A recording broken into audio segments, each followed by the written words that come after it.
Hello my dear student, welcome back to our channel Aao Padhe. And today I am going to teach you a new lesson, chapter number 2. If you are not watching chapter number 1, first go and watch the previous video. Okay, तो उसमें हमने chapter 1 को read किया है. Okay, what is the name of the chapter 2 in your book? This is nutrition in animals. Alright student. So chapter 1 में हमने nutrition in plants की study की थी. तो पहले आप उस चैप्टर को अच्छे से रीड कीजिए और उसका वीडियो देखिए. देन आप चैप्टर नंबर 2 यानी nutrition in animal को रीड कीजिए. Alright student. So here we discuss about the chapter number 2 nutrition in animal. So student, let's come. So first, what is the meaning of the nutrition? Nutrition क्या होता है? Alright. So the process by which an organism obtains substances that provide energy and help in the growth and maintenance and repair of the body is known as nutrition. यानी nutrition वो होता है जो हमें food से obtain होता है और जिसकी वजह से कोई भी organism means living beings means human beings, plants और animals, all are organisms. Alright. So जो भी ऑर्गेनिज्म होता है उन्हें एनर्जी मिलती है न्यूट्रिएंट से जो कि फूड में प्रेजेंट होते हैं. उसके साथ ही हमारी बॉडी की ग्रोथ और हमारी बॉडी के जो भी वॉर्न आउट टिश्यूज होते हैं या जो सेल्स होती है उनको रिपेयर करने का काम भी कौन करते हैं? Nutritions. Alright student. So how many modes और टाइप्स ऑफ द न्यूट्रिशन? तो there are two types of nutrition, autotrophs and heterotrophs. So in this chapter we discuss about the animals. So here we discuss about the animals only. Alright.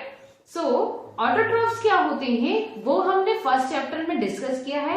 It means the all green plants which prepare their own food, so they are known as the autotrophs. Okay, so animal can be categorized on the basis of food habit on the three form: herbivores, carnivores and omnivores. Alright students, means animals जो होते हैं वो heterotrophs होते हैं. Okay, two modes हमने read किए, autotrophs and heterotrophs.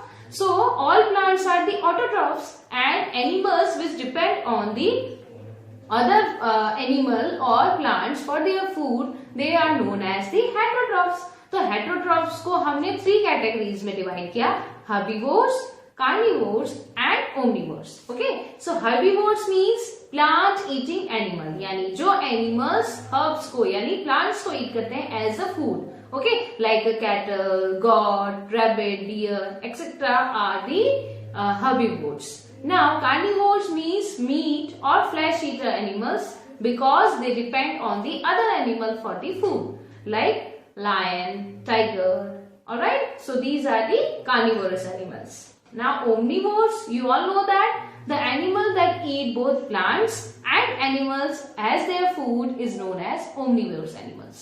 Alright, like human beings, crows, monkeys are the omnivorous animals जो कि plant और animal दोनों से ही अपने food को obtain करते हैं. Alright student, I hope you clearly understand about the autotrophs and heterotrophs. Or about the food habitat, heterotrophs or animals are divided into 3 categories: herbivores, carnivores and omnivores. So these are the some example of the herbivores, carnivores and omnivores. Now different animals take a different way of the food. Okay, यानी कुछ animals जो होते हैं वो अपने food को direct intake करते हैं. जैसे कि हमने क्या किया, माउथ से लिया, उसको च्यू किया और च्यू करने के बाद में वो हमारे इंटेस्टाइन में या स्टमक से होते हुए इंटेस्टाइन में हुई, वहां डाइजेशन हुआ, एब्जॉर्प्शन हुआ और देन हमें उससे क्या मिली? एनर्जी. ऑलराइट. और सम एनिमल्स जैसे कि बर्ड्स जो होती है वो अपनी बीक से फूड को ईट करती है और जो डिफरेंट टाइप की इंसेक्ट्स होते हैं वो नेक्टर को कलेक्ट करते हैं और उनकी जो माउथ होता है उनपे एक स्ट्रॉ टाइप स्ट्रक्चर होता है जिसको बोलते हैं प्रोबोसिस. उससे वो अपने नेक्टर को, फ्लावर के नेक्टर को सक करती है और न्यूट्रिशन को ऑब्टेन करते हैं. ऑलराइट. सिमिलरली स्नेक जो होता है डायरेक्ट फूड को स्वेलो यानी निगल लेता है. ओके, एंड बर्ड्स जो होती है वो बीक से करते हैं. मैमल्स जो होते हैं उनमें टीथ की वजह से वो उससे च्यूइंग और ग्राइंडिंग और बाइटिंग करके और अपने फूड को ईट करते हैं। सिमिलरली जो फिशेज होती हैं, डक्स होती हैं, flamingos, they strain their food. Strain means यानी उनके टीथ से जब वो अपने फूड को अपनी बीक से इंटेक करती है तो उसके साथ में बहुत सारा वाटर उनकी बॉडी में चला जाता है, तो उनके टीथ से वो सिर्फ फूड मटेरियल को तो इनसाइड में रखती है, वाटर को बाहर निकाल देती है। So this process is known as strains. Okay, यानी फिल्टर फीडर एनिमल्स होते हैं जो अपने फूड पार्टिकल्स को इंटेक कर लेते हैं और एक्सेस ऑफ वाटर को बाहर निकाल देते हैं। सो डिफरेंट एनिमल में फूड इंटेक यानी फूड को अंदर लेने का प्रोसेस क्या होता है, डिफरेंट होता है। So how does food provide the nutrients? हमने कहा कि फूड से हमको न्यूट्रिएंट्स मिलता है। So we can say that the food we eat contain complex substance, यानी हमारे फूड जो होता है वो कॉम्प्लेक्स सब्सटेंस में होता है, यानी कार्बोहाइड्रेट, प्रोटीन, फैट, ये सब क्या होते हैं, न्यूट्रिएंट्स होते हैं और ये हमारी बॉडी में कॉम्प्लेक्स फॉर्म में प्रेजेंट होते हैं। ऑलराइट, यानी जब हम फूड को इंटेक किया, यानी आपने चपाती, चावल, दाल, ये सब जो इंटेक किए थे वो फूड के कॉम्प्लेक्स फॉर्म है। ऑलराइट, और जब हमारी बॉडी इनको लेती है तो पहले वो उसको सिंपल सब्सटेंस में कन्वर्ट करती है। जैसे कार्बोहाइड्रेट होता है वो स्टार्च, माल्टोज, ग्लूकोज में कन्वर्ट हो जाता है। सिमिलरली जो प्रोटीन्स होते हैं वो एमिनो एसिड्स में, फैट जो होता है वो फैटी एसिड में कन्वर्ट हो जाता है। So these are the simple form of the food. तो जब हमारी बॉडी में ये कॉम्प्लेक्स सब्सटेंस सिंपल में कन्वर्ट होते हैं तब हमारी बॉडी उसे यूटिलाइज करती है। Alright, so the process through which our body convert useful substance into the food into simple substance is known as digestion। यानी हमारी बॉडी में कॉम्प्लेक्स फूड आइटम के इंटेक करने के बाद में हमारी बॉडी जब उसको सिंपल सब्सटेंस में कन्वर्ट करती है तो उस प्रोसेस को हम क्या बोलेंगे, digestion. Alright, so during the digestion large insoluble food are break down into the small soluble substance। So how is the nutrition is done in the different type of animals? ठीक है, so different animal में different type का digestive system होता है। जो lower और smaller animals होते हैं उनका डाइजेस्टिव सिस्टम प्रिमिटिव टाइप होता है, यानी वेल डेवलप नहीं होता है।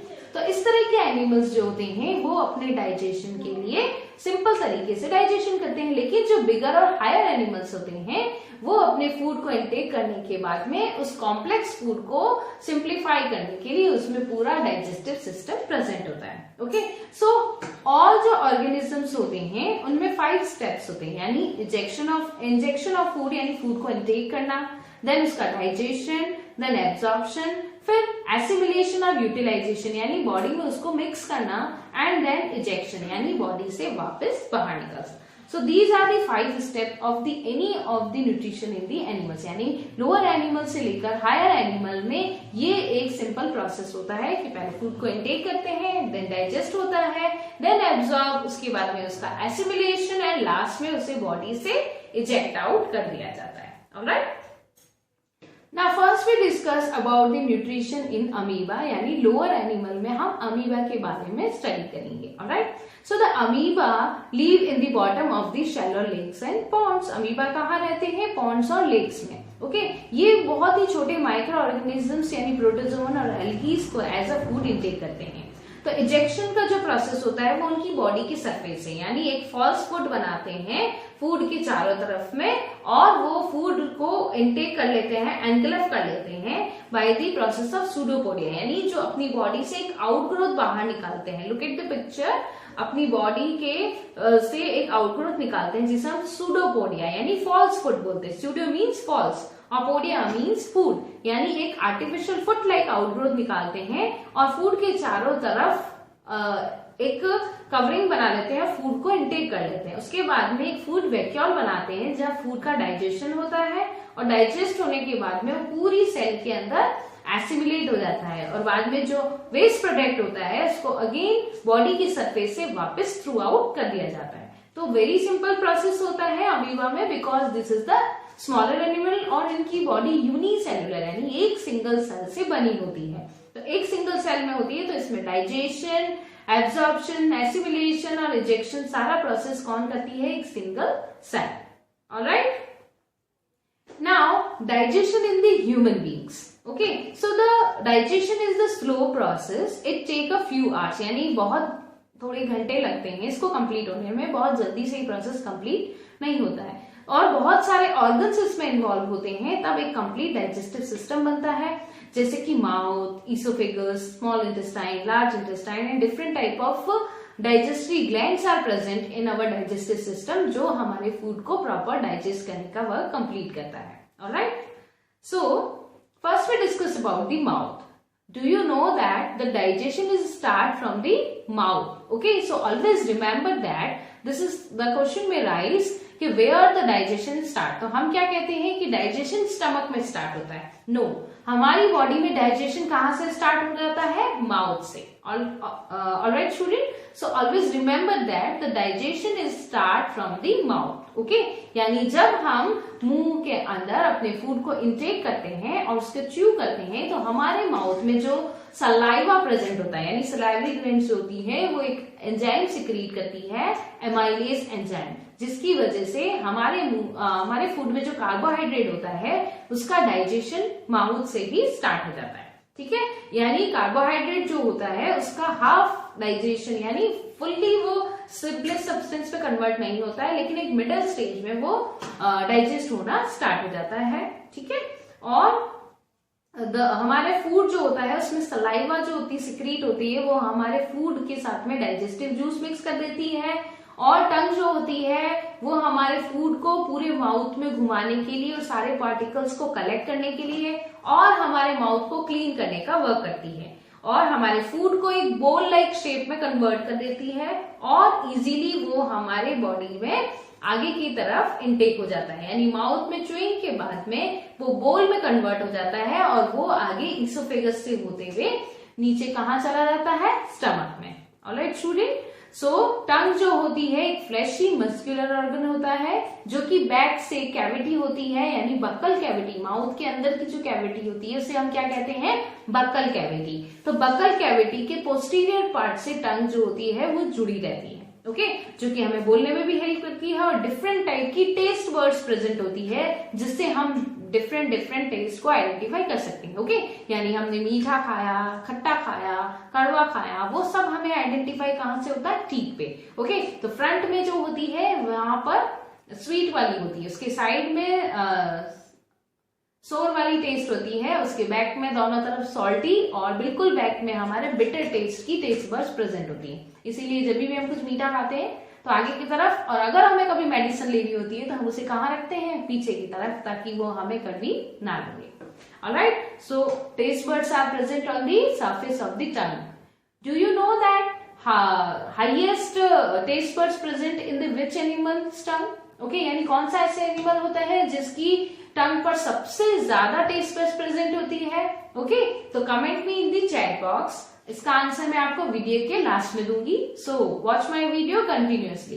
ऑलराइट, सो ईसोफेगस नेक्स्ट जो था, माउथ से फूड कहाँ चला गया है? ईसोफेगस से। ईसोफेगस में मस्कुलर कंस्ट्रक्शन की वजह से फूड जो होता है वो आगे नीचे की तरफ मूव कर लेता है। ओके, तो हमारे जो थ्रोट रीजन होता है वहां पर विंड पाइप भी होता है एंड फूड पाइप भी होता है। तो हमारे फूड पाइप में फूड को एंटर होने से बचाने के लिए फूड पाइप और विंड पाइप के ऊपर एक फ्लैप लाइक स्ट्रक्चर होता है, जिसे हम बोलते हैं एपिग्लोटस। क्या होता है? एपिग्लोटस। एपिग्लोटस जो होता है, जब हम सांस लेते हैं तो फूड पाइप को क्लोज रखता है, और जब हम फूड इंटेक करते हैं तो वो हमारे विंड पाइप को क्लोज कर देता है, जिससे हमारे फूड के पार्टिकल्स जो होते हैं वो विंड पाइप में नहीं जा सके। ऑलराइट, और ईसोफेगस में किसी भी तरह का डाइजेशन नहीं होता है। नेक्स्ट स्टेप, स्टमक, जहां पर सबसे ज्यादा फूड बहुत देर तक वहां पर रहता है, और यहाँ पर एक बैग लाइक ऑर्गन होता है जिसे हम स्टमक बोलते हैं, और इसकी वॉल जो होती है इसमें से म्यूकस सिक्रेट होता है। वो म्यूकस जो होता है हमारे फूड को पेस्ट में कन्वर्ट कर देता है, और अब हम अपने फूड को बोल नहीं बोलकर हम उसे काइम बोलते हैं। क्या बोलते हैं? काइम। और उसके साथ में ही बहुत सारी ग्लैंड्स जो होती है, वहां से स्टमक जो होता है एक डाइजेस्टिव जूस सिक्रेट करता है, जिसे हम गैस्ट्रिक जूस बोलते हैं। Gastric is the scientific name of the stomach. तो यहाँ से जो जूस निकलेगा उसे हम क्या कहेंगे? Gastric juice. और उसके साथ में ही स्टमक जो होता है हाइड्रोक्लोरिक एसिड यानी HCl सिक्रीट करता है, जिससे हमारे फूड के साथ में अगर कोई हार्मफुल बैक्टीरिया चले गए हैं तो उसको वो डिस्ट्रॉय कर देते हैं। ओके, तो गैस्ट्रिक जूस जो होता है उसके अंदर पेप्सिन एंजाइम होता है, और पेप्सिन जो होता है वो हमारे स्टमक में प्रोटीन का डाइजेशन करता है। किसका डाइजेशन होता है स्टमक में? प्रोटीन का डाइजेशन होता है। ओके, सो जो काइम होता है वो यहां से निकलकर अब कहां चला जाएगा? स्मॉल इंटेस्टाइन में। Okay, so look at this picture, this is the picture of the digestive system, this is the buccal cavity. Okay, यानी ये नोज पार्ट है, यहाँ पर सलाइवरी ग्लैंड्स प्रेजेंट है। In the buccal cavity we having a tongue. Okay, now next portion is pharynx. Pharynx के बाद में oesophagus है, यहां तक थोरेसिक कैविटी होती है। स्टमक जहां स्टार्ट होता है वहां पर हमारी एब्डोमिनल कैविटी स्टार्ट हो जाती है। ओके, यानी चेस्ट पोर्शन वाला पोर्शन होता है उसको हम थोरिक्स बोलते हैं। सो इसके अंदर जो भी चीज प्रेजेंट होगी उसको हम क्या बोलते हैं? Thoracic cavity. Okay, stomach portion हुआ, स्टमक के साथ में यहाँ पर liver, gall bladder and pancreas present होते हैं। दीज आर दी ग्लैंड्स जो कि डाइजेस्टिव एंजाइम को सिक्रीट करती है। नाउ स्टमक जो होता है वो आगे स्मॉल इंटेस्टाइन से, स्मॉल इंटेस्टाइन लार्ज इंटेस्टाइन से कनेक्ट होती है, और लार्ज इंटेस्टाइन के लास्ट पार्ट को हम रेक्टम बोलते हैं, जहां पर अनडाइजेस्टेड वेस्ट कलेक्ट रहता है, और लास्ट जहां से वेस्ट बॉडी से बाहर निकल जाता है उस पोर्शन को हम बोलते हैं anus. Alright student, so look at this picture very carefully and take your rough notebook and try to make the digestive system in your rough notebook and do practice at home. Okay, so student, ये एक बहुत ही important topic है, और ये not only in your class 7 but also coming in the class 8, 9, 10th also. Okay, सो ये topic आपका बहुत important है, तो आप डाइजेस्टिव सिस्टम की ड्रॉ की प्रैक्टिस अभी से करना स्टार्ट कर दीजिए, ताकि आप एग्जाम में एक प्रॉपर और बेटर डायग्राम ड्रॉ कर सकें। Alright, student? Now the intestine. Okay, so the intestine are divided into the two part. First is the जो स्टमक से कनेक्टेड होती है उसे स्मॉल इंटेस्टाइन कहते हैं, और जो आगे की तरफ होगी वो large intestine. Look at the picture, stomach के पास में यहाँ पर लीवर प्रेजेंट है, ये गॉल ब्लैडर होता है लीवर के बैक में, और ये पैनक्रियाज होता है। ये सब स्मॉल इंटेस्टाइन के अंदर डाइजेस्टिव जूस को सिक्रीट करते हैं। ओके, नाउ जो स्मॉल इंटेस्टाइन होती है वो यहाँ पर जितना भी रिमेनिंग पार्ट होता है फूड का, मोस्ट ऑफ द पार्ट यहाँ पर डाइजेस्ट हो जाता है। और काइम जो होता है उसके 3 पार्ट्स में डिवाइड होती है स्मॉल इंटेस्टाइन। ड्यूडेनियम, ओके, जहां पर इंटेस्टाइनल जूस जो होते हैं वो सब सिक्रीट होते हैं। इसके साथ में ही बाइल जूस और पेनक्रियास से निकलने वाला जूस भी यहाँ पर सिक्रीट होता है। ठीक है, तो gall bladder bile juice secrete करता है, पेनक्रियास पेनक्रेटिक जूस सिक्रीट करता है। बाइल जूस किस में हेल्प करेगा? फैट के डाइजेशन में। एंड पेनक्रेटिक जूस जो होता है वो कार्बोहाइड्रेट और प्रोटीन, यानी स्टमक और माउथ में जो रिमेनिंग पोर्शन था उन सब कार्बोहाइड्रेट, प्रोटीन, फैट सबका डाइजेशन कहाँ हो जाएगा? स्मॉल इंटेस्टाइन में। ऑलराइट, स्मॉल इंटेस्टाइन से हमारा फूड कहाँ ट्रांसफर होगा? लार्ज इंटेस्टाइन में।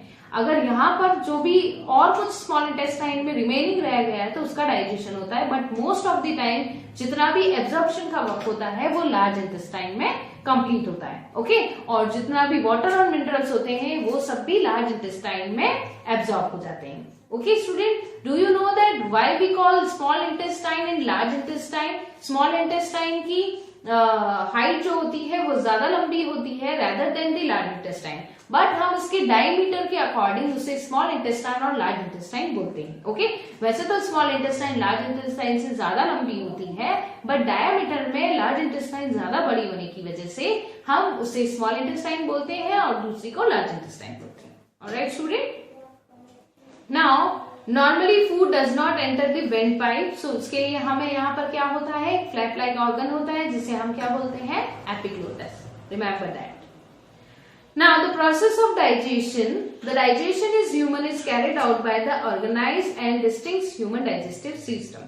Food is injected from the mouth and enter into the food pipe or esophagus through the pharynx and finally reaches the stomach. यानी mouth से होता हुआ फूड च्यू होने के बाद में इसोफेगस से होता हुआ स्टमक में जाता है, और यहाँ पर जो कॉम्प्लेक्स सिस्टम होते हैं यानी प्रोटीन का डाइजेशन होता है और हमारा फूड जो होता है वो पेस्ट में कन्वर्ट हो जाता है, और उसके बाद में हमारा फूड जो होता है वो स्मॉल इंटेस्टाइन में जाएगा। स्मॉल इंटेस्टाइन में जो लीवर होता है, पेनक्रियास और गॉल ब्लैडर, वो सारे डाइजेस्टिव एंजाइम्स वहां पर सिक्रीट करते हैं और स्मॉल इंटेस्टाइन में कंप्लीट डाइजेशन हो जाता है, और उसमें से जो भी कुछ बचता है वो सारे न्यूट्रिटिव सब्सटेंस जो होते हैं वो लार्ज इंटेस्टाइन एब्जॉर्ब कर लेते हैं।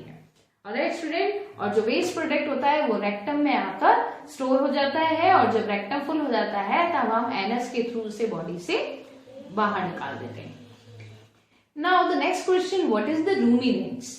ओके, सो द एनिमल्स में जो डाइजेशन होता है, यानी ग्रास ईटिंग जो एनिमल्स होते हैं उनका जो प्रोसेस होता है उनको हम क्या बोलते हैं? उन एनिमल्स को हम रूमिनेंट बोलते हैं, उनके डाइजेशन का प्रोसेस को हम रूमिनाइजेशन बोलेंगे। Alright student, so the ruminants में plant eating mammals include goat, sheep, deer, cattle, buffaloes etcetera.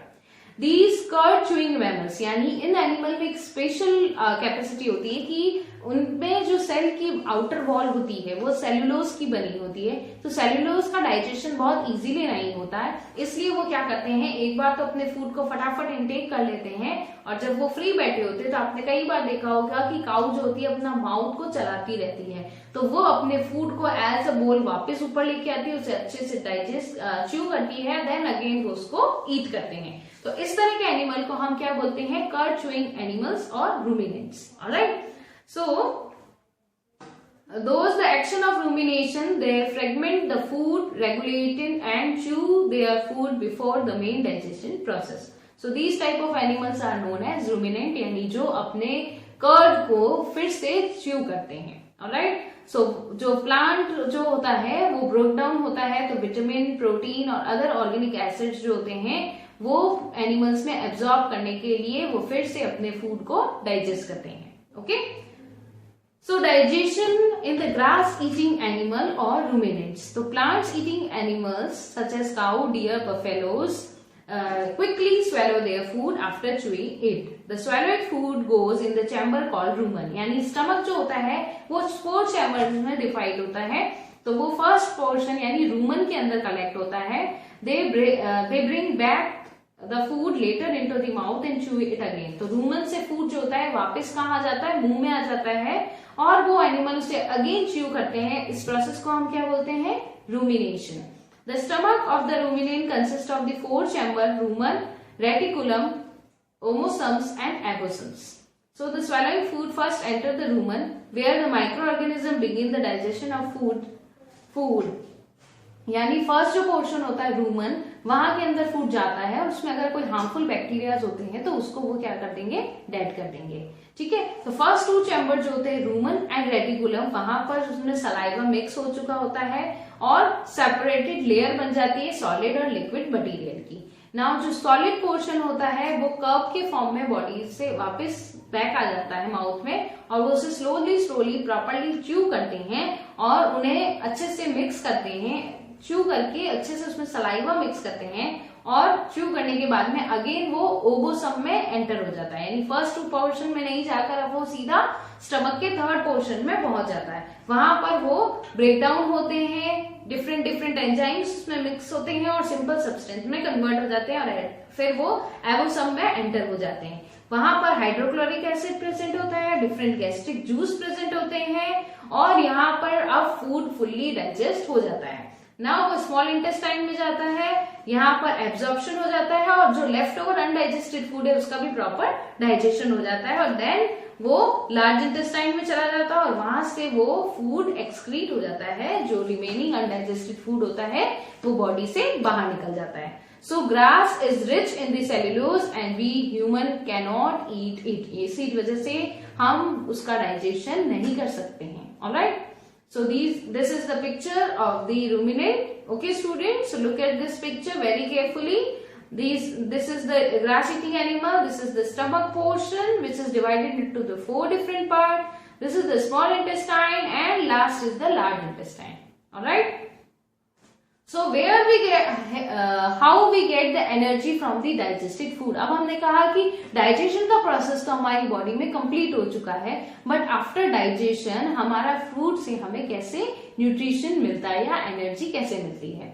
ठीक है, तो प्लांट जो होते हैं वो ग्लूकोज बनाते हैं फोटोसिंथेसिस के प्रोसेस से, और एवरी पार्ट को प्लांट के पार्ट में उसको डिस्ट्रीब्यूट कर देते हैं by the phloem tubes. Phloem tubes जो होती है वो फूड का ट्रांसपोर्ट करती है। ऑलराइट, बट एनिमल्स में जो होता है, हमारी बॉडी ने जो फूड को डाइजेस्ट किया है वो ग्लूकोज में कन्वर्ट हो जाता है, और हमारा ब्लड जो होता है उस ग्लूकोज को बॉडी की हर एक सेल तक ट्रांसपोर्ट करता है, और इसके लिए हमें किसकी जरूरत पड़ती है? ऑक्सीजन गैस की, क्योंकि हमने जो फूड इंटेक किया वो ग्लूकोज के फॉर्म में होता है और ऑक्सीजन की प्रेजेंस में वो हमारा फूड जो होता है वो हमें एनर्जी प्रोवाइड देता है और बदले में कार्बन डाइऑक्साइड गैस और वाटर रिलीज होती है। ठीक है, तो इस प्रोसेस को हम बोलते हैं respiration. What we call them respiration, यानी हमने सांस लिया, ऑक्सीजन अंदर गई, उसने ग्लूकोज के साथ में रिएक्शन किया और हमारे फूड को एनर्जी में कन्वर्ट किया, जिससे कि हम रीडिंग, राइटिंग, घूमना फिरना सब कुछ काम करते हैं उस एनर्जी से।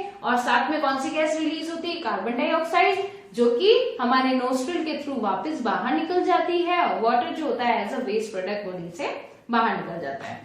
So student, this is the complete process of the digestion in animal.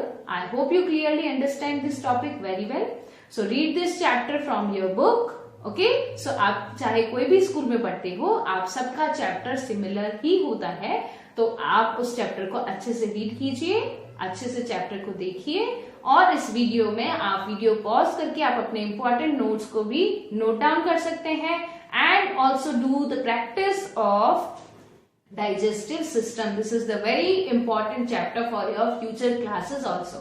Alright student, so learn this chapter very carefully, read twice to thrice a time this chapter and do practice at your home. I hope you understand and please like my channel and share with your other friends and subscribe to the video. Alright students, so thank you for watching my video and see you soon with the next chapter.